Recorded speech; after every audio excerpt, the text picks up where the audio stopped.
चलो ढूंढो उसे, ढूंढो।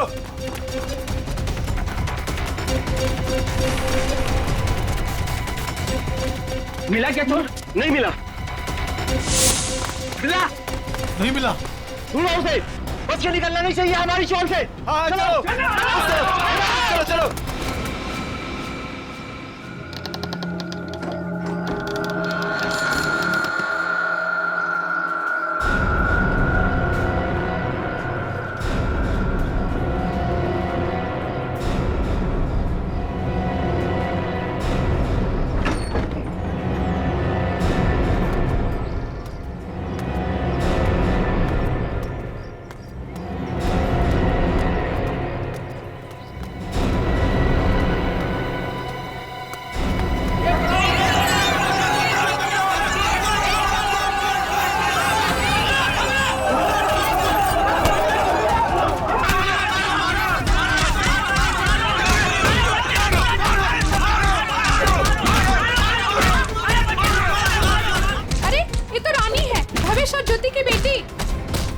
चल के देखते हैं, आओ। भावेश, ज्योति।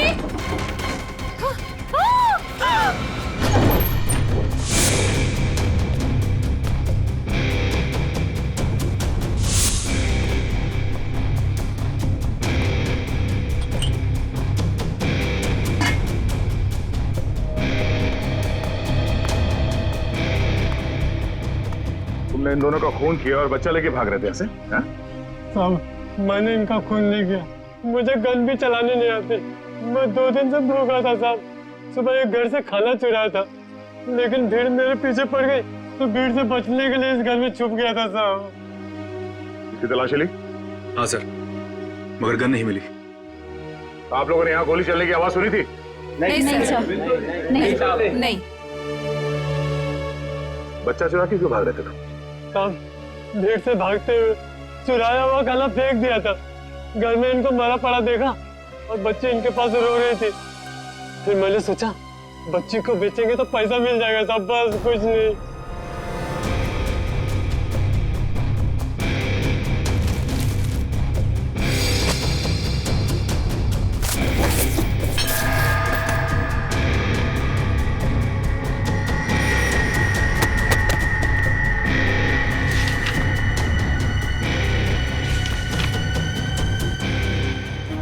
ये झूठ बोल रहा है, इसी ने खून किया है। इसे हमारे हवाले कर दीजिए, हम इसे सबक सिखाएंगे। हमारे हवाले कर दीजिए, हम इसे सबक सिखाएंगे। नहीं साहब, नहीं, ये लोग मुझे मार डालेंगे साहब। नहीं, मुझे माफ कर दो साहब। तुमने बच्चा चुराने की जो गलत हरकत की है ना, इसकी सजा तो यही है कि मैं तुम्हें इन लोगों को, मगर मैं ऐसा नहीं करूंगा। कोई इसे हाथ नहीं लगाएगा। इसकी एक ही सजा इसे कानून देगा। आने के कुछ मिला? ऋषि नाम के एक बच्चे का मेडिकल रिपोर्ट मिला है, तबीयत काफी खराब है। ऋषि? हाँ सर, 10 साल का है।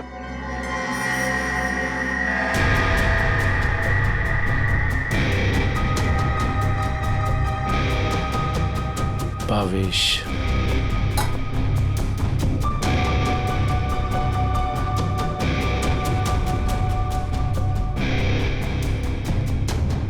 सर। हाँ रोशन? सर, ये 3 चाय के कप मिले। इसमें से 2 कप भावेश और ज्योति के हो सकते हैं और ये तीसरा कप किसी मन्नू का हो सकता है, क्योंकि ये जो टिफिन है इस पे भावेश का नाम लिखा है, लेकिन इस टिफिन पे मन्नू का नाम लिखा है। मन्नू? बच्चे को रोने किया?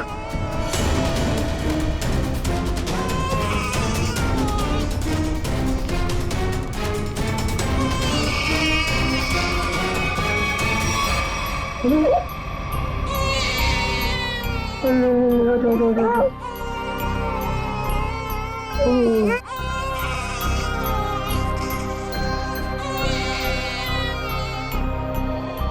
ऋषि कौन है? भावेश और ज्योति का बड़ा बेटा है सर। कितने बच्चे हैं उनके? सर भावेश और ज्योति के 2 बच्चे हैं। ऋषि 10 साल का बेटा जो हॉस्पिटल में भर्ती है, और ये बेटी रानी। सिर्फ 2 बच्चे? हाँ सर। क्यों? तो फिर ये बच्चा किसका है?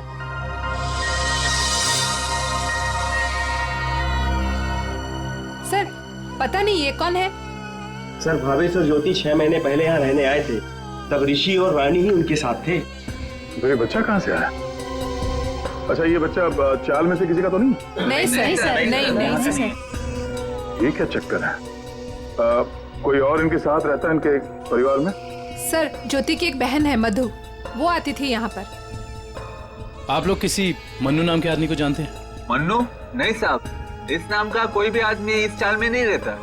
अच्छा, ये भावेश काम कहाँ करता था? सर दिहाड़ी का मजदूर था भावेश। रोज काम के लिए चौराहे पे खड़ा रहता था, जहां भी काम मिल जाता वहीं चला जाता। सर कहीं है मन्नू भावेश के साथ तो काम नहीं करता था। सर ये बच्चा कौन है ये कैसे पता चलेगा? दुष्यंत, एक काम करो, पता करो किसी बच्चे की मिसिंग होने की रिपोर्ट लिखवाई गई है क्या, और पूर्वी भावेश और ज्योति के घर वालों को कांटेक्ट करो।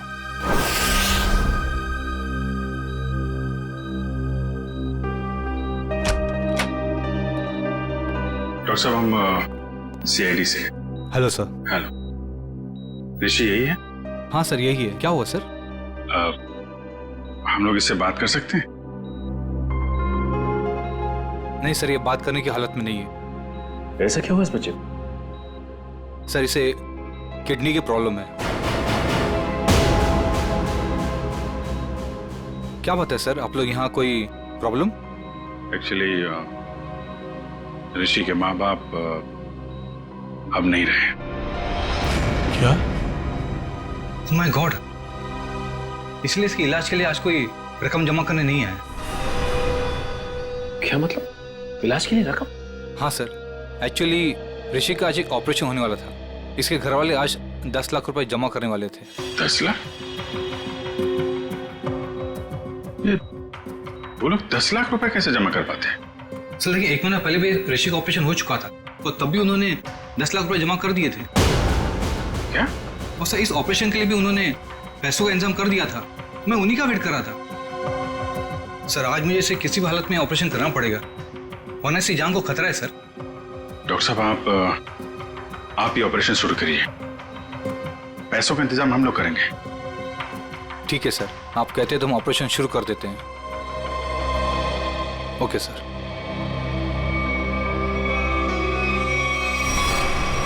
घबराओ मत ऋषि, कुछ नहीं होगा तुम्हें।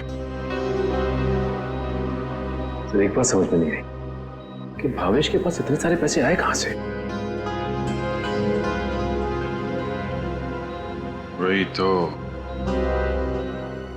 20 लाख। अगर 20 लाख उनके पास थे तो बाकी के 10 लाख कहाँ गए? घर पे तो पैसे मिले नहीं। वो जा बेटा, क्यों इतना रो रही है? किसने तेरे को परेशान किया? अरे बेटा प्लीज रोना बंद हो जा, प्लीज।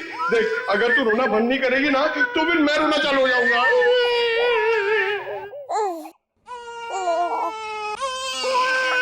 अरे सर इसका कुछ करो ना सर, प्लीज इसको चुप कराओ ना। अबे पंकज, ये दोनों तो रोने का कंपटीशन कर रहे हैं। आपने इतने साल से शादी कर रखी है, आपको समझ में नहीं आता? बीवी ने कुछ सिखाया नहीं आपको बच्चों को कैसे हैंडल करना है? पंकज, यही तो ट्रेजेडी है मेरे लाइफ की। मेरी बीवी तो हमेशा मुझे ही रुलाती रहती है, ये नहीं किया, वो नहीं किया, तुम्हें चाय बनाने नहीं आती, कितना कम पैसा कमाते हो, हमेशा डांटती रहती है। चुप रहना तो। एसीपी साहब ने सिखाया है कैसे। मैं कोशिश करता हूँ। एसीपी साहब आएंगे, दूध मलाई लाएंगे, मुन्ने को खिलाएंगे, मुन्ना खूब खाएगा, चुप हो जाएगा। चुप हो गया। सर ये बहुत रो रही है सर। इसको भी चुप कराओ ना प्लीज। अबे नहीं, मेरी आवाज से ये वापस जाग जाएगा। तू एक काम कर, उस कोने में जा, एसीपी साहब का नाम लेके और कुछ भी गा ले। क्या गाँव मेरे समझ में नहीं आ रहा है। हाँ। गांव से 20-20 कोस दूर जब भी कोई बच्चा रोता है तो माँ कहती है बेटा सो जा वरना एसीपी सर आ जाएंगे।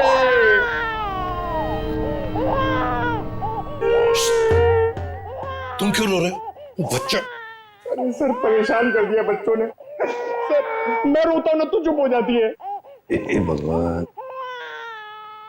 पंकज, जो बच्चों को संभालेगा वो दुनिया में किसी को भी संभाल सकता है, समझे? फ्रेडी को देखो। सर ऋषि के इलाज के लिए हमारे डिपार्टमेंट के जितने भी ऑफिसर हैं, सबने मदद करने के लिए बोला है सर। पैसे इकट्ठे हो जाएंगे। 10 लाख तो यूं इकट्ठे हो जाएंगे फिर। मगर सर इस बच्चे की गायब होने की कहीं कोई रिपोर्ट लिखवाई नहीं गई है। कहीं ये बच्चा भावेश और ज्योति का ही तो नहीं हो सकता? पड़ोसियों को इसके बारे में कुछ पता ही नहीं। सालुंखे का। हाँ सालुंखे बता। अच्छा तो ठीक है, ये बच्चा भावेश ज्योति का नहीं है। सालुंखे कह रहा है कि डीएनए मैच नहीं हो रहा। तो फिर ये बच्चा है कौन सर? और भावेश के घर में कैसे पहुंचा सर? कहीं ऐसा तो नहीं अभिजीत कि भावेश ज्योति ने अपने बच्चे के ऑपरेशन के पैसे के लिए वो बच्चे को अगवा कर लिया? सर पता करना पड़ेगा कि ये बच्चा कौन से हॉस्पिटल में पैदा हुआ है। वहां से शायद इसके माँ बाप के बारे में कुछ पता कर सकते हैं। हाँ सर बच्ची का नाम तो पता है, रानी। बच्चे का नाम रखना पड़ेगा सर कुछ तो। अच्छा नाम आ रहा है दिमाग में। क्या सर? पार्थ। हाँ, पार्थ तो बहुत अच्छा नाम है ना? पार्थ। फ्रेडी, तुम्हारा बच्चा क्यों रो रहा है? अरे सर, आपने इसका नाम लिया और ये रो पड़ा। मैंने इसे कहा था कि आप दूध मलाई लाएंगे। दूध मलाई? अब मेरे लिए नहीं सर, इसके लिए। रेडी सर, मैं ले आई। अरे पूर्वी, अच्छा किया तुमने। बच्चे को गोद में खिला खिला के मेरे पसीने छूट गए। लाइए मैं देखती हूँ।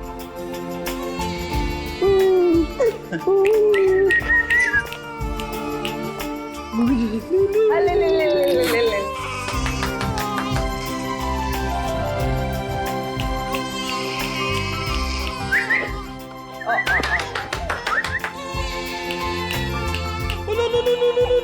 सर, आपको पसीना नहीं आया? बच्चे ने सूसू किया है। अरे बेटा, गोद में खिलाने का अच्छा तोहफा दिया तूने। पूर्वी, बच्चे की नापी बदल दो। और फ्रेडी, तुम अपने कपड़े बदल लो। ले ले ले ले, ये ले। चाहो तो नहा भी सकते हो। डायपर चेंज करके आता हूँ। डायपर? हाँ।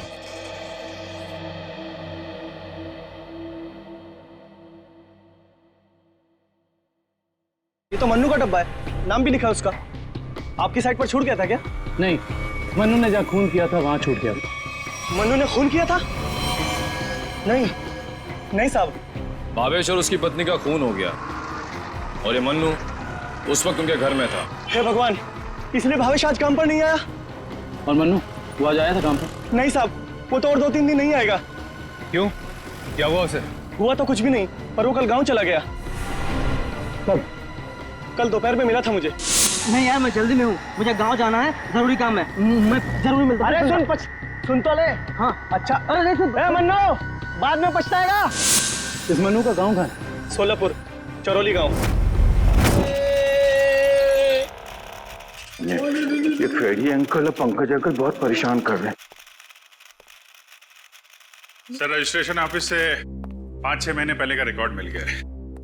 अप्रैल मई में करीब 7,946 बच्चे पैदा हुए थे, जिसमें से 3,902 बच्चे तो लड़के हैं सर। तो और उनके परिवार वाले? सर सारे बच्चे परिवार वालों के साथ हैं सिवाय एक बच्चे के। वो क्यों? सर एक पिछले महीने उस बच्चे के माता पिता कार एक्सीडेंट में मारे गए।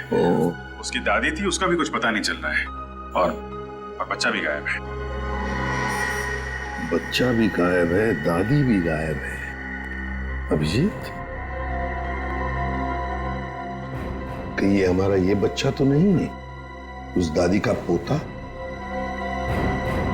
पता लगाना पड़ेगा इस दादी का, कहाँ है, किस हालत में है ये दादी। बेटा दिन भर काम काम काम, इतना काम किसके लिए करते हैं? हाँ, सिर्फ 4 लोग तो है घर में, तुम, तुम्हारी बीवी, तुम्हारा बच्चा और मैं। और भगवान की दया से बहुत कुछ है हमारे पास। जिंदगी में पैसा ही सब कुछ नहीं होता है बेटा,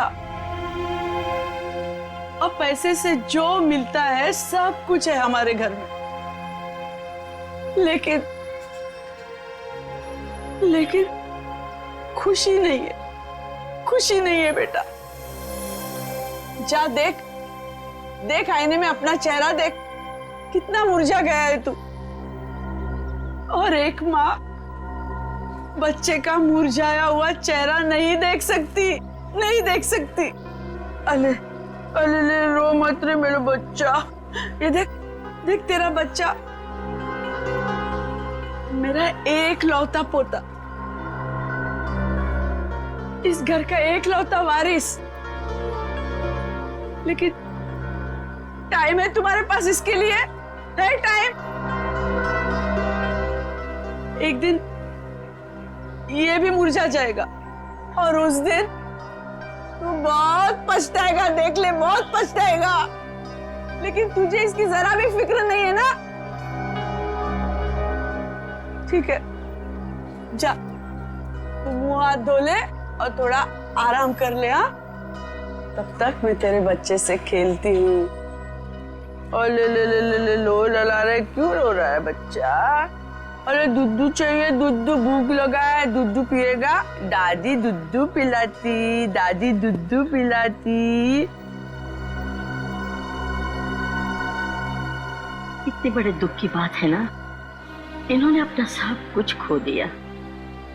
सच, अपना बेटा, बहू और अपना पोता भी एक ही झटके में सब खत्म हो गया।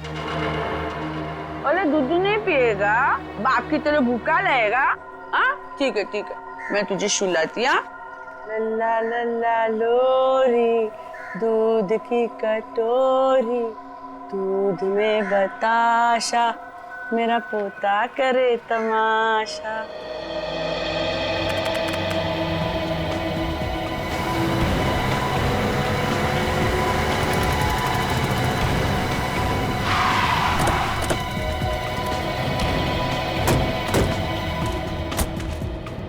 सारोली गांव तो यही है। लोगों से पूछते हैं मनु का घर कौन सा है।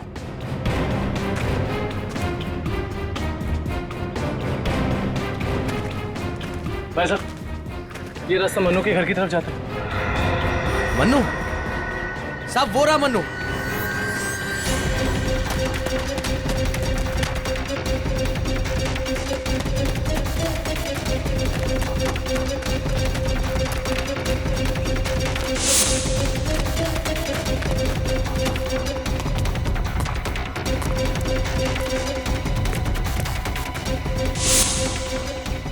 खूनी कितना भी भाग क्यों ना ले मनु, ये दुनिया उसके लिए छोटी पड़ी जाती है।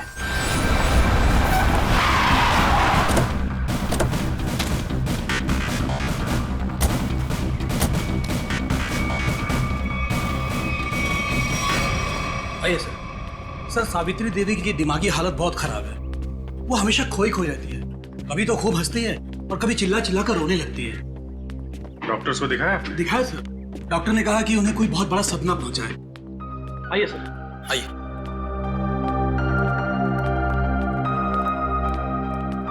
सर, ये रही सावित्री देवी।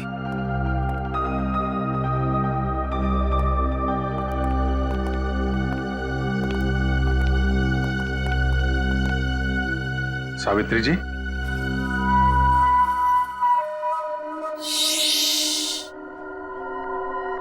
मेरा लाल सो रहा है।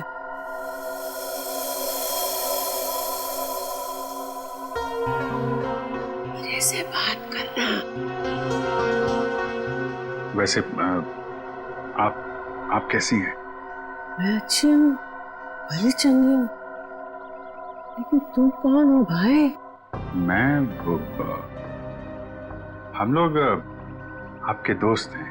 मेरे दोस्त? तुम कब से मेरे दोस्त बने? हाँ, अब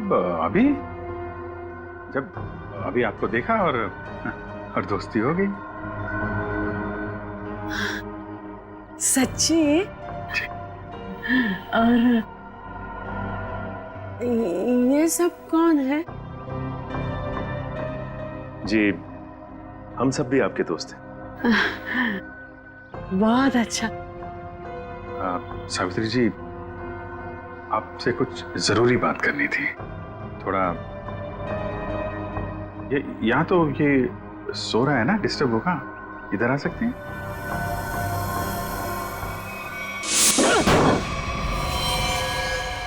साहब, ना तो मैंने भावेश और उसकी बेबी को मारा है और ना ही मुझे उन 10 लाख रुपए के बारे में कुछ पता है। झूठ बोल रहा है तू मनु। तू भावेश के घर गया और वहां तूने उसका खून किया। उसके बाद तूने 10 लाख रुपए चुराए और इसी दौरान तेरा खाने का टिफिन वहां छूट गया। खून तू नहीं किया मनु, पैसों की लालच में। नहीं साहब, मैं मानता हूँ कल रात मैं उसके घर गया था। वो मेरा जिगरी दोस्त था साहब। कल रात मैंने उसके साथ चाय भी पी थी, लेकिन गलती से मैं उसके घर अपना टिफिन भूल गया था साहब। रास्ते में मुझे याद आया, मैं तुरंत उसके घर टिफिन लेने गया। मैं जैसे उसके घर के बाहर पहुंचा, अंदर से चीखने की आवाजें आ रही थी। खिड़की से झांक के अंदर देखा तो अंदर एक आदमी भावेश और उसकी बीवी के सामने बंदूक तान कर खड़ा था और फिर उसने गोली चला दी और फिर डर के मारे मेरी चीख निकल गई साहब। मुझे लगा उस आदमी ने मुझे देख लिया, कहीं वो मुझे भी ना मार दे, इसीलिए मैं शहर से भागकर यहाँ आ गया साहब। तुमने उस आदमी का चेहरा देखा था? नहीं साहब, उसकी पीठ मेरी तरफ थी, इसलिए मैं उसका चेहरा ठीक से देख नहीं पाया। इतना बड़ा हादसा हो गया मनु, और तूने सीआईडी को बताना जरूरी नहीं समझा।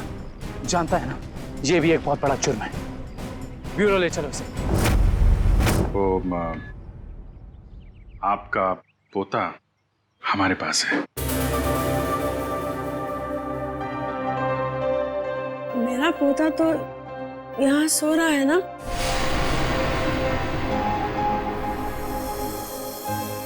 झूठी खबर।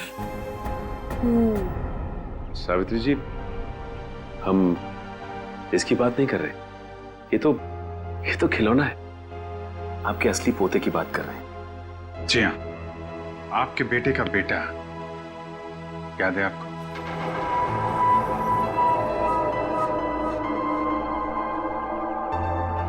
सावित्री जी, आपको अपना बेटा याद है ना? आपका बेटा, आपकी बहू, उनका बच्चा जो अब 6 महीने का हो गया है।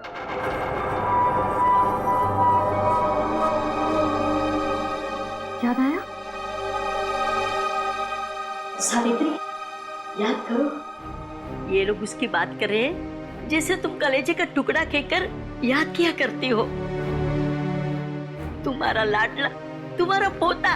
सावित्री, याद करो। हाँ सावित्री, कुछ याद आया? तुमने कहा था ना कि वो तुम्हारे बुढ़ापे की लाठी है, तुम्हारे घर का उजाला है। याद करो, याद करो सावित्री।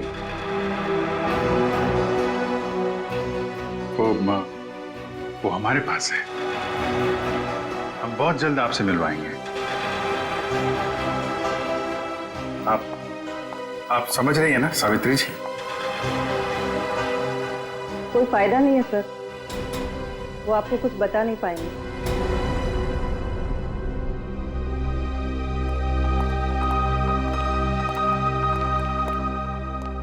देखिए, हमारा ये जानना बहुत जरूरी है कि सावित्री जी के साथ ऐसा क्यों हुआ और इनके पोते का क्या हुआ।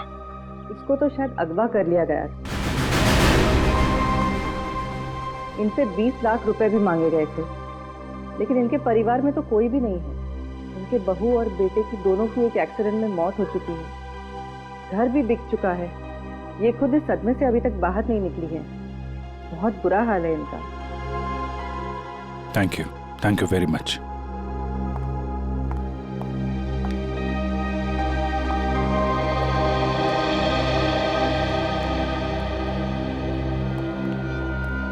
तो हमारा शक सही निकला।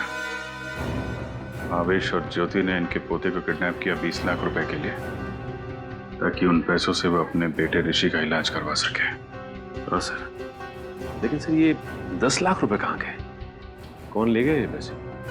और फिर भावेश और ज्योति का खून किसने किया? रानी बिटिया, अब अपने घर चली जाओगी? उनको छोड़कर जाओगी? इसकी बहुत याद आएगी सर, और इसके बिना ये बात भी अकेला पड़ जाएगा। हाँ, बहुत कम दिनों में घुल मिल गई एकदम। कोई बात नहीं, हम लोग मिलने जाएंगे इससे, इसके फ्रेडी अंकल और पंकज अंकल को साथ में लेके। अरे साहब, किसने मारा मेरे बहन भाई को? मैं तो लुट गई, बर्बाद हो गई। आप लोग उसका नाम बताइए, मैं उसे जिंदा नहीं छोड़ूंगी। चुप, शांत हो जाइए। खूनी को हम ढूंढ रहे हैं, आप शांत हो जाइए। अरे कैसे शांत हो जाओ सर? मैंने तो सोचा था कि अब तक आप लोगों ने खूनी को ढूंढ लिया होगा, पर आप लोगों ने मुझे यहाँ बुलाया क्यों है? देखिए, इस रानी बच्ची को आपको सौंपने के लिए यहाँ पर हमने बुलाया। क्यों? मैं क्या करूंगी इसका? अरे बच्चे के माँ बाप मर चुके हैं, आप इसकी मौसी है, ये भतीजी है आपकी, और आपके अलावा कौन सा आ रहा है इसका? अरे काहे की मौसी और काहे की भतीजी? मैं सिर्फ ऋषि की मौसी हूँ, जो उनका सगा बेटा है और अब अस्पताल में अनाथ पड़ा है। और ये रानी? वो भावेश के बहन की बेटी है, जो उसे जन्म देते ही मर गई थी। तो पाल रहे थे भावेश और ज्योति से। भावेश की बहन की बेटी? हाँ जी। तो फिर इस बच्ची के आप रिश्तेदार हो, आपसे बेहतर कौन संभाल सकता है इस बच्ची को? अरे सर, आजकल महंगाई के जमाने में अपने बच्चों को पालना पोसना बहुत मुश्किल है। इन्हें कैसे पालूं मैं? आप कहीं कोई बहाना तो नहीं बना रही ताकि बच्ची को ना ले जाना पड़े? देखिए साहब, झूठ बोले कौवा काटे। अगर आप लोगों को मेरी बात का यकीन नहीं है तो ग्रीन रूट अस्पताल में जाके पता कर लीजिए। 26 अप्रैल को ये पैदा हुई थी वहाँ पे। एक मिनट। 26 अप्रैल को उसी हॉस्पिटल में, ग्रीन रूट हॉस्पिटल में पार्थ भी तो पैदा हुआ था 6 महीने पहले। हैं? ये कौन है? नहीं कुछ नहीं, वो आपके मतलब की बात नहीं है।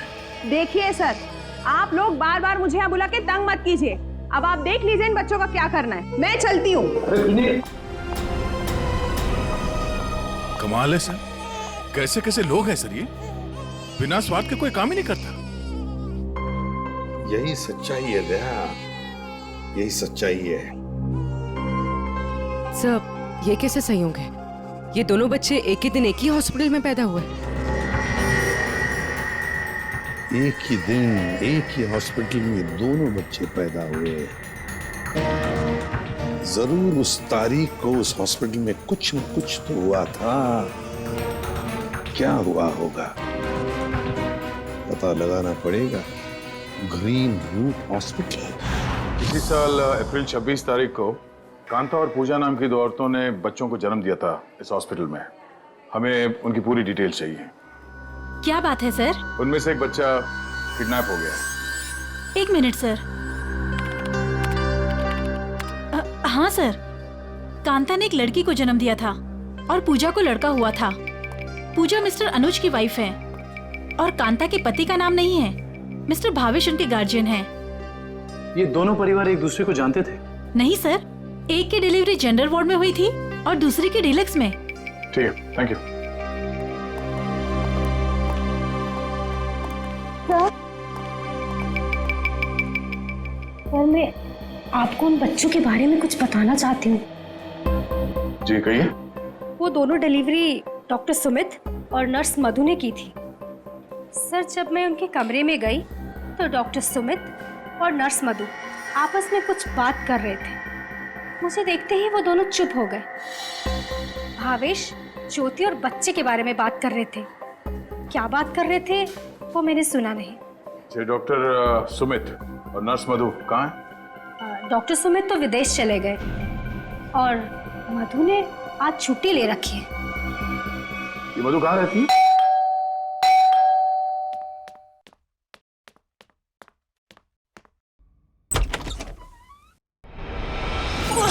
कौन हो तुम? हाँ? कौन हो तुम?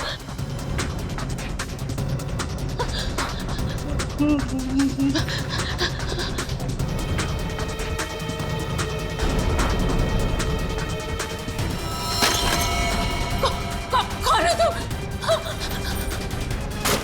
कौन हो तुम?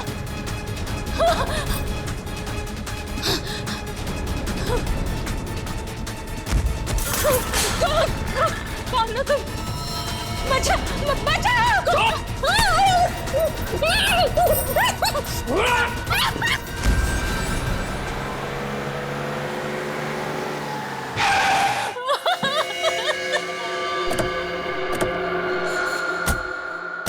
मुझे छोड़ दो।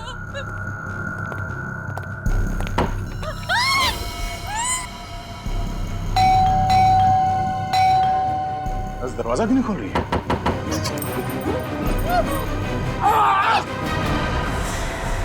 क्या हुआ?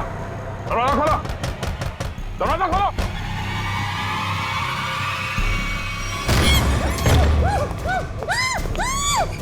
ए! खोलो!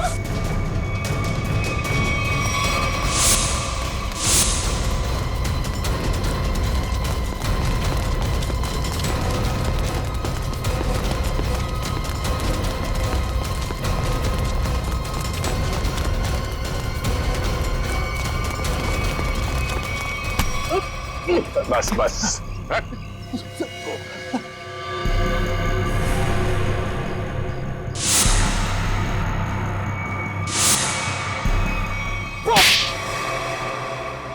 बच्चों को अगवा करने में मेरा कोई हाथ नहीं है।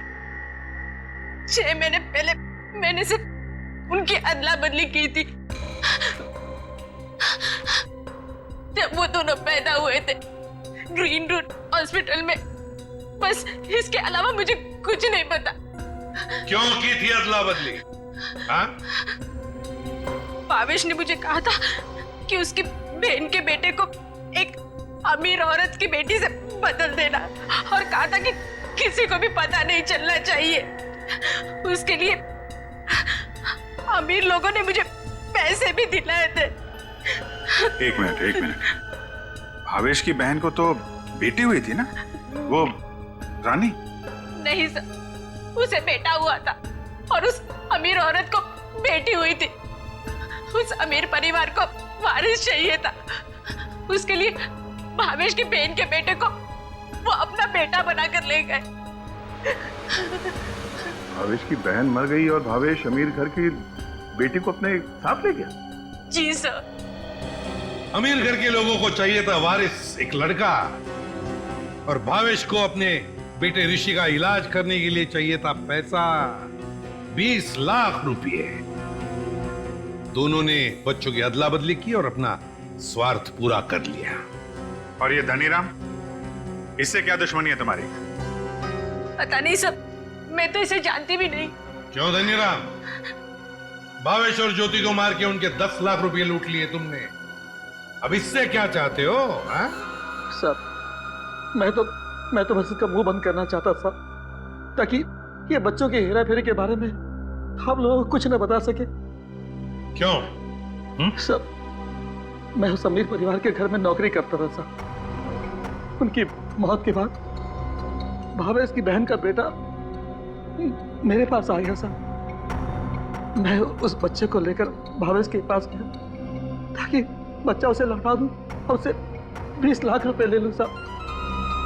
लेकिन साहब वो भावेश बच्चा लेने को तैयार ही नहीं था साहब, और ना ही मुझे 20 लाख रुपए देना चाहता था।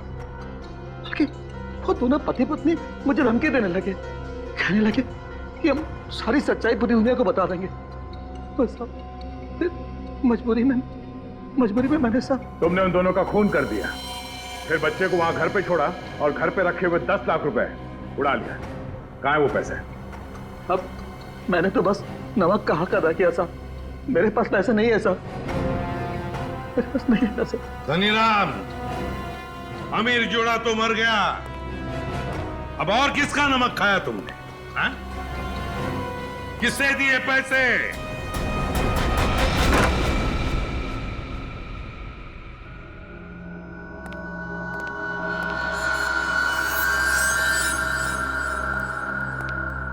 क्यों किया आपने ये सब?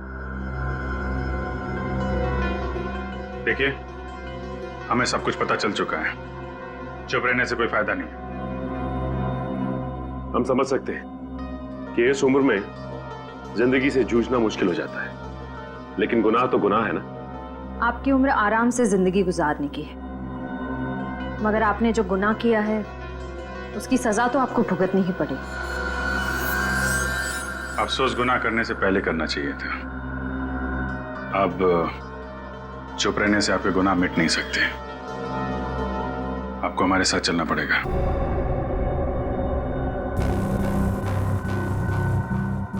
देखिए, हमें जोर जबरदस्ती करने पर मजबूर मत कीजिए।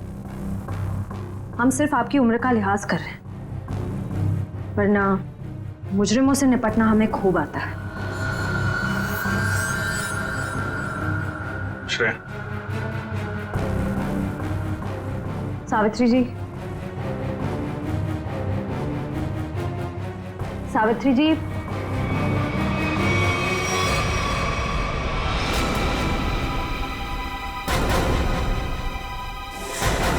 ये तो मर चुकी है। हाँ? यहाँ पे कुछ है।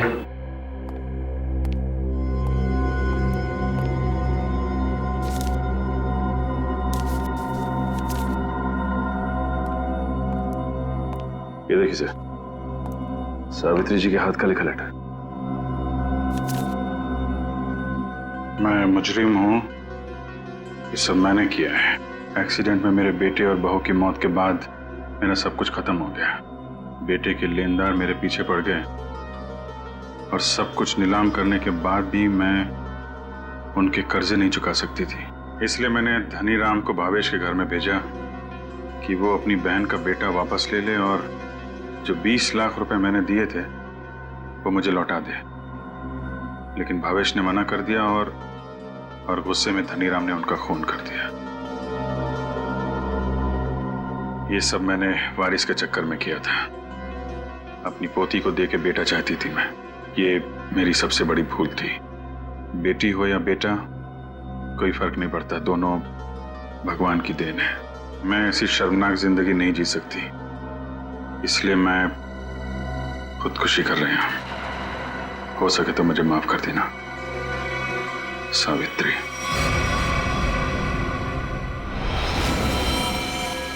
बहुत बुरा हुआ इनके साथ में सर। दुनिया में बहुत लोगों के साथ बुरा होता है विक्रम, लेकिन इसका यह मतलब नहीं कि लोग गुनाह के रास्ते पे चल निकले।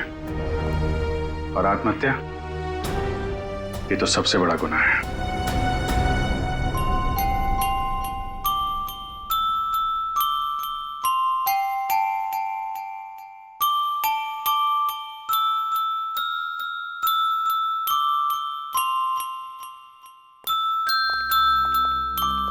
आप लोग प्लीज थोड़ी देर यहीं रुकिएगा। हेलो बोलो, हेलो, ये लो, हेलो, हेलो, हेलो। दया,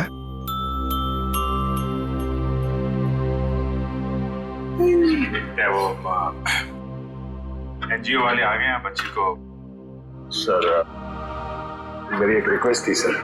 वो मैं जानता हूँ, तुम बच्ची को खुद छोड़ने जाना चाहते हो ना, तो हम भी चलेंगे छोड़ने के लिए उसको। नहीं विजित, वो बात नहीं है। सर मुझे। दया, जरा सोचो,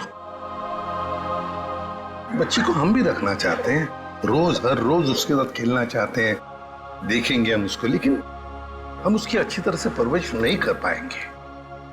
ये बच्ची एनजीओ में जाएगी तो बाकी बच्चों के साथ बड़ी होगी, सीखेगी, है ना? इसके फ्यूचर का भी हमें सोचना चाहिए।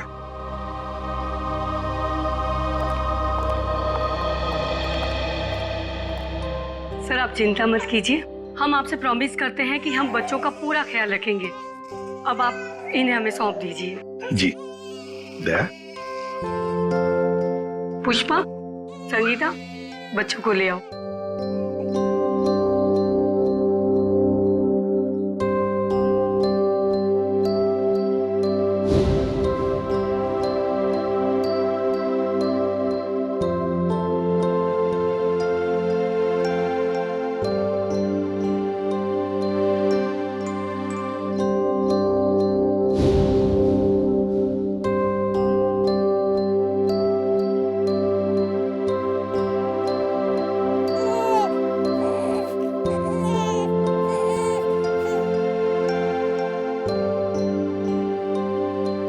सर, हम ऋषि की भी पूरी जिम्मेदारी उठाने को तैयार है।